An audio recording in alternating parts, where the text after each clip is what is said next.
თუ შეიძლება მირჩიეთ, როგორ შეიძლება ჩემმა 14 წლის შვილმა დაძლიოს ობობის მიმართ ფობია. ამბობს, რომ ფოტოზე ან ეკრანზეც რომ ხედავს, საშინელი შემზარავის შეგრძნება ეუფლება, რომელიც მოიცავს მთელ სხეულს. მისი თხოვნით გწერთ. აინტერესებს როგორც ქრისტიანმა, როგორც შეძლოს ამ პრობლემის დაცლება. სამწუხარო ძალიან გავრცელებულია ასეთი რამ ობობების მიმართ ფობია. არაერთი ადამიანი ესე გამსმენია ჩემი სულიერი შვილების მხრიდანაც და ზუსტად ერთ-ერთი იგივე ტექსტს ამბობენ, რომ არა მხოლოდ რაღაცა ცოცხალი ობობის ეშინიათ, არამედ ფოტოსი და ფურცელზე დახატული ობობისაც კი ეშინიათ და ესეთი რაღაც საშინელი ფობია აქვს. ცოტა რთულია ახლა ამ შეკითხვაზე პასუხის გაცემა ჩემთვის, როგორ უნდა მოერიო ამ ფობიას. ზოგადად ფობიებთან ბრძოლა არ არის მარტივი საკითხი რა. მაგრამ მინდა ერთი რამე გითხრათ რა, რომ აი რაც ვიცი, იმას ვეცდები რომ გითხრათ, რომ ზოგადად ნებისმიერი ფობია უკავშირდება საბოლოო ჯამში სიკვდილის შიშს. ყველა ფობია სიკვდილის შიშთან იყრის თავს. ანუ სიკვდილის ფობიასთან ესე დავარქვათ რა. მე ესე ვიტყოდი რა, რომ ადამიანი რაც უფრო იზრდება სულიერად, რაც უფრო ძლიერდება, რაც უფრო მეტად ებრძვის ის საკუთარ თავში ცოდვას და მანკიერებას, ცდილობს დაიმკვიდროს სათნოებები, მივიდეს უფალთან ახლოს.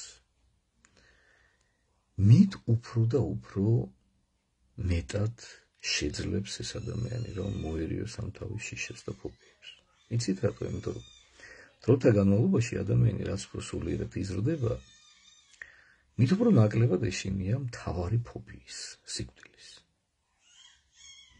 და ადამიანი აღწევს უკვე იმ მდგომარეობამდეც შინაგანად სულიერად, როცა საერთოდაც აღარ ეშინია სიკვდილის. ფიზიკურ გარდაცვალებას გულისხმობ, რა თქმა უნდა, სიკვდილს. უფრო მეტიც, ალბათ გინახავთ ფილმებშიც, აგიკითხავთ წმინდანების ცხოვრებაში, რომ ძალიან დიდი თრთოლვით და სიხარულით ელოდებოდნენ ხოლმე წმინდანები თავიანთი გარდაცვალების წამს, იმიტომ რომ მათ ჰქონდათ გააზრებული, რომ ეს იყო წამი მათი შემოქმედთან შეხვედრისა.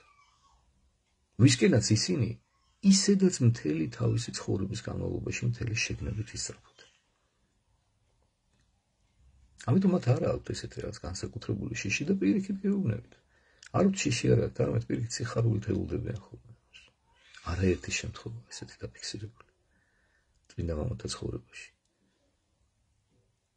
იმიტომ რომ აი შიშს რა საფუძველი აქვს? შიშის საფუძველი არის დანაშაული, ხომ ასე? რომელიც სასჯელის მოლოდინს იწვევს ადამიანში. აი ეს არის შიში. და როდესაც შენში უკვე აღარ არის ამ შიშის საფუძველი, იმიტომ რომ შენ მთელი არსებით ღმერთი შეიყვარა, მთელი არსებით დაუპირისპირდი ცოდვას, უფლის მადლით გაიმარჯვე ცოდვებზე, სიწმინდის მდგომარეობა დაიმკვიდრე, ვიღაც იგეშინია. და მით უმეტეს იცი, რომ სიკვდილის დამთრგუნველი ღმერთი ყავს. შენთვის თავგანწირული, შენზე თავგანწირულად შეყვარებული, რისი უნდა გეშინოდეს? არაფერს აღარ გეშინია.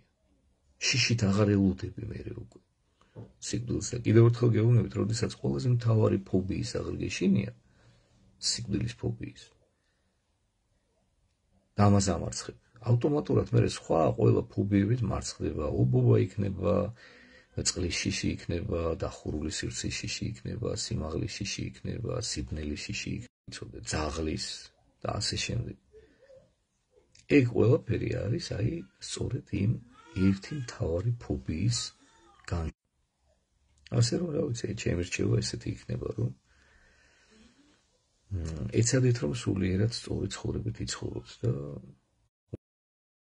უსმევიდეთ თქვენ შულსაც ეს ურჩიეთ ჩემგან, ქრისტიანულად იცხოვროს, ხშირად ეზიაროს ხოლმე, სწორად გაიაზროს ეს ყველაფერი ღმერთის შემოქმედება და დროთა განმავლობაში ის აუცილებლად მოერევა და დაძლევს ამ თავის ობობის ფობიას.